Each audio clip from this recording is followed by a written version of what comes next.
নমস্কার বন্ধুরা, আজকে আমি তোমাদের সামনে একটা নতুন ভিডিও নিয়ে আবারও হাজির হয়েছি। আজকে আমি দেখাবো, আজ মঙ্গলবার ইতলক্ষ্মীর পুজো আমরা করি। এই দেখো, 4টে ঘর নিয়েছি ইতুদেবীর জন্য, আর এদিকে ফুল সাজিয়ে নিয়েছি, পুজোর জোগাড় করতে নিয়েছি, এদিকে নৈবেদ্য সাজিয়ে নিয়েছি, আর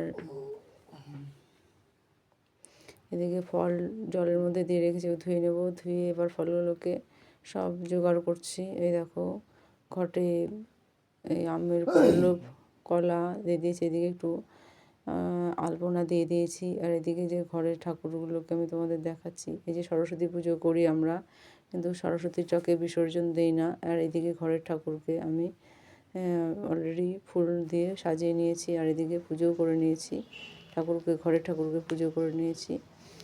আর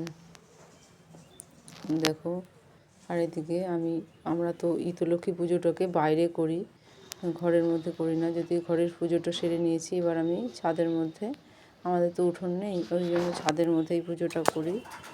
তো দেখতে পাচ্ছ, এদিকে আমি ঘটগুলো 4টে ঘট নিয়েছি, ঘটগুলোকে আমি একটু খড়ি মাটি দিয়ে রং করতে হয় এই ঘটগুলো। আর এদিকে ফুল নিয়েছি, আর এদিকে সব জোগাড় করে নিয়েছি, আর এদিকে আমি আলপনা দিয়েও নিয়েছি। আর এদিকে ধান দিতে হয় অবশ্য, আর মূলোর গাছ, সর্ষের গাছ, আর হচ্ছে কলমির গাছ দিতে হয়। এই পুজোর নিয়ম। এই দেখো, ঘটগুলোকে আমি সিঁদুর লাগিয়ে দেবো। আর এদিকে একটা ঘটে চাল, আতপ চাল, একটা ঘটে কুল, আর একটাতে জল দিতে হয়। কিন্তু যেহেতু কুল নেই, সেহেতু আমি 3টে ঘটে চাল দিয়েছি, আর একটা ঘটে জল দিয়েছি, আর ঘরগুলোকে আমি ঢাকনা দিয়ে ঢেকে নিয়েছি। তো এই পুজোর নিয়ম এটা। এদিকে ঘট বসিয়ে দিয়েছি, পুজো প্রায় হয়ে এসছে দেখো। আর হ্যাঁ, এই দেখো, সব থালা ফল নৈবেদ্য সব সাজিয়ে নিয়েছি। আর কেমন হয়েছে আমার ভিডিওটা, লাইক করবে, কমেন্ট করবে। আর পুরনো বন্ধুরা আমাকে সাপোর্ট করছোই, আর নতুন বন্ধুরা আমার ভিডিওটা দেখবে, লাইক করবে, কমেন্ট করবে, শেয়ার করবে। আর